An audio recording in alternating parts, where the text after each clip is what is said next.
Halo, selamat datang di podcast ini kita merajut cerita bersama sahabat kita. Nah, kali ini kita kedatangan narasumber nih guys dari Situ Bondo ya kayak mahasiswa UTM juga, salah satu mahasiswi ilmu komunikasi angkatan 2024. Nah, kali ini kita akan berbicara tentang tema apa kak? Buku ya. Oke, baik. Nah, sebelumnya boleh perkenalan dulu kakaknya. Baik, halo semua. Perkenalkan, nama aku Yulia Rizka. Aku dari Prodi Ilmu Komunikasi, Fakultas Fisip, Universitas Trunojoyo Madura. Oke, dijelasin lagi kak. Apa nih? Gak apa-apa. Apa ya? Aku di sini lumayan suka membaca, jadinya itulah alasan kenapa aku diundang ke podcast ini. Ya. Siapa tahu teman-teman masih malas untuk baca buku ya kak. Iya. Oke, boleh ceritakan dong bagaimana awal kakaknya itu tertarik ke dalam dunia apa ya membaca buku gitu kan? Oke. Awalnya itu dari kecil emang udah suka baca buku ya, kayak mulai dari cerpen. Apalagi aku kan lulusan MTS, jadi sering baca buku itu kayak kisah-kisah Nabi Muhammad gitu, tertarik banget. Habis itu aku SMA udah vakum di dunia buku, selesai kayak hilang gitu loh minatnya buat baca buku gitu. Sampai suatu ketika itu aku punya relationship sama orang, dan itu bisa dikatakan toxic relationship yang bikin aku tuh benar-benar kok aku diginiin ya gitu. Di situ jadinya aku cari-cari tuh apa ya yang kira-kira bisa bikin aku sembuh gitu. Oke, berarti dari kecil ya kak ya suka membaca buku dan sempat vakum guys ketika SMA. Iya. Itu kalau boleh tahu karena apa? Oke, karena aku suka aktif berorganisasi gitu ya, dari emang udah kepramukaan juga aktif. Terus aku juga vakum di SMA itu karena aku jadi ketua OSIS, makanya udah lebih sibuk gitu. Ya, apa jadwalnya makin padat gitu ya? Iya, aku juga jadi itu sih ikut dengan kerja ranting gitu, jadi yang sibuk. Di situ boleh itu. Iya. Baik, nah, oke, dari kecil udah suka baca buku, pasti banyak dong yang dibaca. Pastinya ya. Nah, dari beribu-ribu mungkin ya kayak. Ada nggak sih salah satu buku favorit kakak gitu yang paling berkesan buat kakak? Oke, untuk buku favorit sejauh ini karena aku sembuhnya karena buku, itu bukunya Sebuah Seni Untuk Bersifat Bodo Amat, karyanya siapa tadi ya? Kak Malu. Iya. Nah, terus yang bikin aku sembuh itu karena di dalam buku itu terdapat sebuah kutipan bahwa pengalaman yang positif itu merupakan pengalaman yang negatif sebenarnya, dan pengalaman yang negatif itu merupakan pengalaman yang positif. Kenapa gitu? Karena pasti kalian mikir, apa sih kok gitu? Apa maksudnya apa? Iya. Nah, jadi karena yang pasti orang-orang tahu tuh, yang orang-orang sering baca di TikTok, pengalaman yang negatif itu sebenarnya pengalaman yang positif, udah gitu toh. Tapi nggak tahu kalau pengalaman yang positif itu sebenarnya juga pengalaman yang negatif. Kenapa gitu? Karena pengalaman yang positif itu, kalau misal hidup kita positif terus, anggap ya jaya terus, kita tuh nggak bakal, misal kita ada di suatu titik terendah, kita tuh nggak tahu cara ngatasinya gimana. Maksudnya misal kita ngadepin suatu situasi yang misal awalnya keluarga kita itu berada, tiba-tiba dapat suatu musibah gitu, jadinya kita tuh aku harus bersikap gimana nih. Bingung ya, blank gitu ya kak. Jadi dari kutipan tadi sebenarnya hal negatif itu bisa jadi positif ya kayak Dan Karena- hal yang positif bisa jadi negatif karena ya itu apa ya bisa membuat pelajaran gitu ya. Bisa jadi pelajaran buat kedepannya gitu ya. benar. Oke, berarti seni untuk berbicara itu buku yang apa ya paling berkesan buat kakak. Iya, ada lagi nih Mas. Oh, apa itu kalau boleh tahu? Ya, itu ada salah satu buku filosofi teras. Filosofi teras. Itu kalau boleh tahu filosofi teras itu menceritakan tentang apa? Banyak ya di buku filosofi teras itu. Awal mulanya itu ini bercerita tentang sebuah filosofi Yunani kuno, namanya itu Stoicism. Biasanya kalau orang-orang yang suka baca buku filosofnya Stoicism itu namanya ada nih suatu nama yang emang khusus buat orang-orang yang suka baca bukunya itu, namanya Stoik. Ada Ada istilah pengelompokannya itu. Misal saya sama Mas nih suka baca bukunya Stoicism, berarti kita itu termasuk mereka. Stoik itu tadi. Wah. Oke. Berarti ada pengelompokannya juga. Iya. Nah, di buku filosofi teras itu banyak sih yang dibahas, mulai dari cara ngendaliin diri, cara kita berrelationship juga ada, kematian dan lain sebagainya. Cuma ada nih satu kutipan buat teman-teman yang ngerasa sering overthinking ya, sama apa ya, ngerasa aduh kok gini ya hidupku, Gampang ngeluh gitu. gampang ngeluh. Jadi itu ada sebuah kutipan dari Seneca. Seneca itu apa ya, filsuf juga yang ada di buku filosofi teras. Kutipannya tuh gini, kita itu lebih menderita di imajinasi kita dibanding di dunia nyata. Maksudnya apa? Karena kalau di pikiran kita itu seringkali melebih-lebihkan itu, padahal belum tentu itu terjadi. Di dunia nyata belum tentu itu kejadian gitu. Tapi kita udah menginvestigasi pikiran kita, duh gimana ya, aduh ini ya pasti dia giniin aku, padahal belum tentu. Iya, benar. Kebanyakan sekarang apalagi Gen Z ya kayak kebanyakan gitu. Iya, Sudah berburuk sangka kepada keadaan gitu kan. iya benar. Nah, oke baik. Jadi itu ya kutipan yang dari siapa tadi kak? Seneca. Seneca. Oke, jangan lupa teman-teman ingat kutipan dari kakaknya. Lebih tepatnya Seneca sih.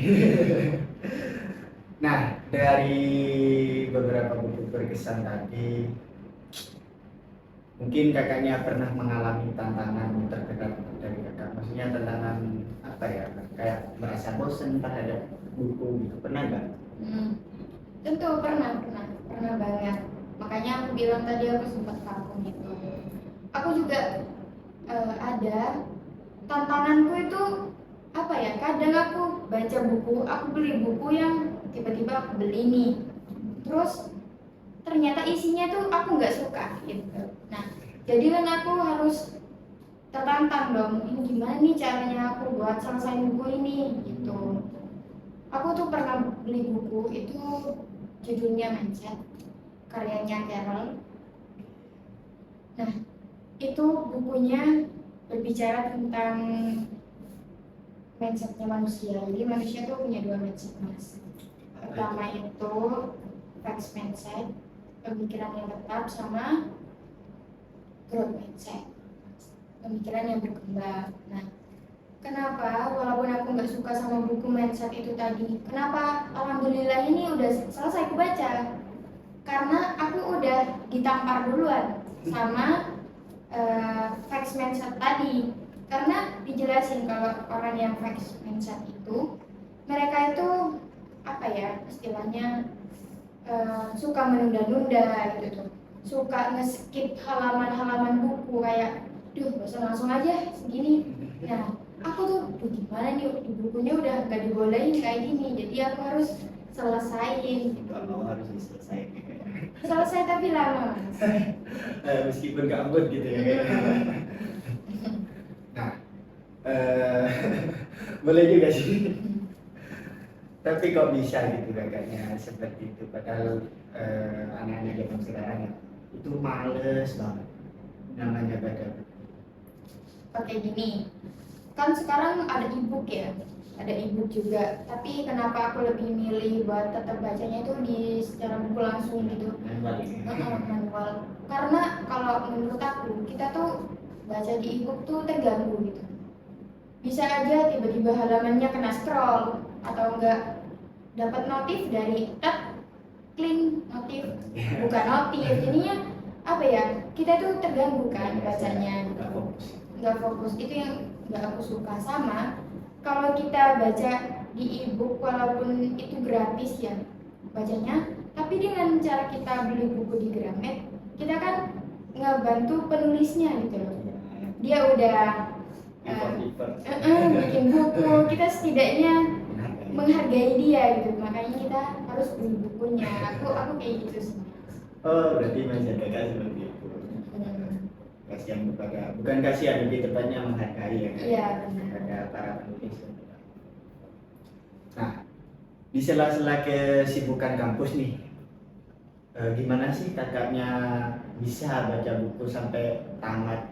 Padahal dunia kampus itu sibuk-sibuknya nih. Oke, perlu teman-teman ketahui di sini, aku tuh banyak sekali kadang jadi bendahara. Sekarang aja ini udah banyak banget event ya Mas ya. Terus di samping itu juga kita anak kos, aku juga posisinya kan masak sendiri. Aku juga sekarang kenapa bisa tetap konsisten baca buku? Aku tuh pasti kalau ada waktu luang dikit, aku usahain buat baca buku. Kayak misal 30 menit, itu aku tidur dulu, habis itu langsung aku baca bangunnya gitu. Sore biasanya dari jam 4 sampai jam 5, aku baca buku. Selesai, habis itu dari jam 10 malam sampai jam 11 baca buku lagi. Dan itu pun berlembar-lembar tuh Mas, langsung gitu baca bukunya. Berarti memanfaatkan waktu kosong. Iya benar.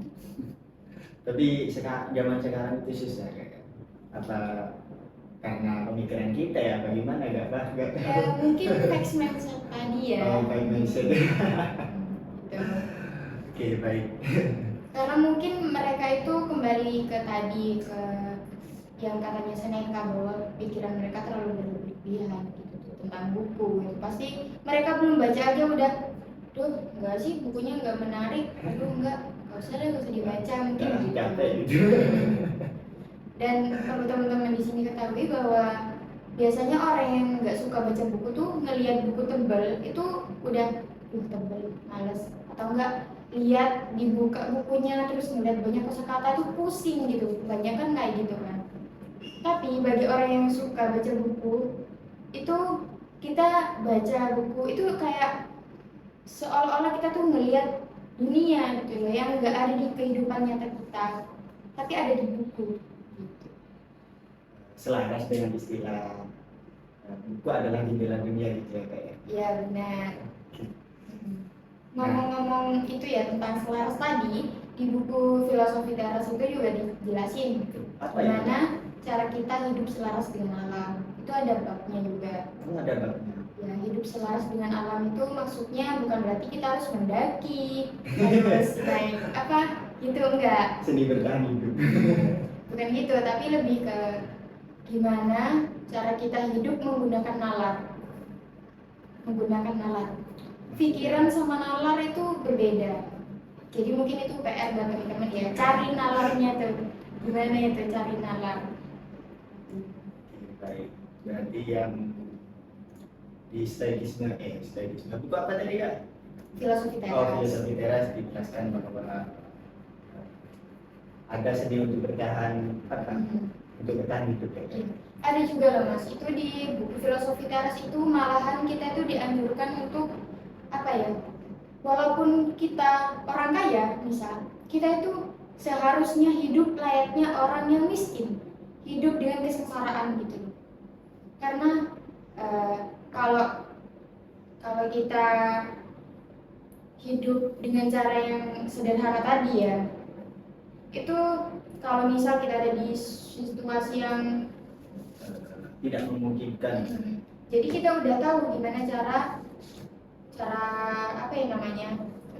cara mengatasi itu. Terus juga banyak sih yang dibahas di buku filosofi teras itu, karena sekarang kan judulnya bedah buku filosofi teras nih. Iya. Kayak ada juga itu tentang penting, kayak di kutipannya di bab penting itu bahwa walaupun orang tua kita itu orang tua yang udah ngelahirin kita itu makhluk tersendiri. Maksudnya walaupun mereka itu orang tua yang udah ngelahirin, udah merawat kita itu bebas nentuin masa depan kita. Kemana arah kita? Ya benar. Jadi apa ya? Nggak boleh ada paksaan itu dari orang tua. Soalnya kita punya prinsip sendiri gitu ya. Benar. Ada juga Mas itu tentang kematian juga ada di sana. Oh, kematian ada? Ada. Sampai ada humor yang paling lucu itu stoicism tuh bilang gini, walaupun seandainya nih stoicism itu meninggal nanti sore, dia siangnya pas siang dia mau makan siang dulu gitu. Makan enak enggak ya? Iya mungkin gitu ya, buat dibawa ke sana. Soalnya ada juga tuh habis itu kutipannya tuh gini, karena kalau nggak makan siang dulu sebelum meninggal, nanti ulatnya makan apa? Ya ada kayak gitu juga. Terus ada juga di babnya itu remeditatio malorum, dimana kita itu sebaiknya nih kalau kita mau melakukan sesuatu, kita pikirin hal terburuknya yang akan terjadi, walaupun itu nggak bakal terjadi ya misal nantinya, tapi kita udah nerapin ke diri kita sendiri. Misal mau berangkat ke kampus, terus kita sebelum berangkat ke kampus dan sebelum tidur itu dianjurin. Nah kalau sebelum tidur kita tuh dianjurin ini mengafirmasi, ya, aduh aku udah hebat banget hari ini gitu. Nah kalau bangun tidur dianjurin buat, duh nanti aku kuliah ketemu ini ketemu itu, nanti kalau aku ketemu orang yang itu aku harus gimana ya, aku bersikapnya harus gimana. Jadi udah tahu cara mengatasi orang itu sebelum dia ngelakuin gitu. Kadang ada kan feeling kalau misal nih orang punya relationship, duh pasti nanti pasanganku apa ya namanya selingkuh. Nah karena kamu udah kayak gitu, udah mengira-ngira, pas ternyata itu kejadian, kamu tuh udah nggak bakal kaget gitu. Karena udah ada feeling gitu ya. Ngapain nggak dia udah tahu kok ini. Iya benar. Oke, berarti sama seperti tadi ya. Kita boleh berpikiran negatif, tapi harus pikirkan solusinya juga ya Kak ya. Nggak boleh pikiran negatif toh, habis itu pas stuck di situ. Benar. Nah, terakhir nih, mungkin ada pesan buat teman-teman yang masih males atau stuck di situ dalam membaca buku gitu Kak. Anda rasa ngapain baca buku, udah ada yang instan kok gitu. Oke, teman-teman di sini kenapa sih kalian kok nggak suka baca buku gitu? Padahal di buku itu ngajarin kita sesuatu yang nggak ada di kehidupan nyata gitu. Kadang ada kok suatu pemikiran filsuf ataupun siapa gitu lah ya yang nulis buku itu. Kadang pemikiran dia itu nggak ada di pemikiran anak-anak sebaya kita.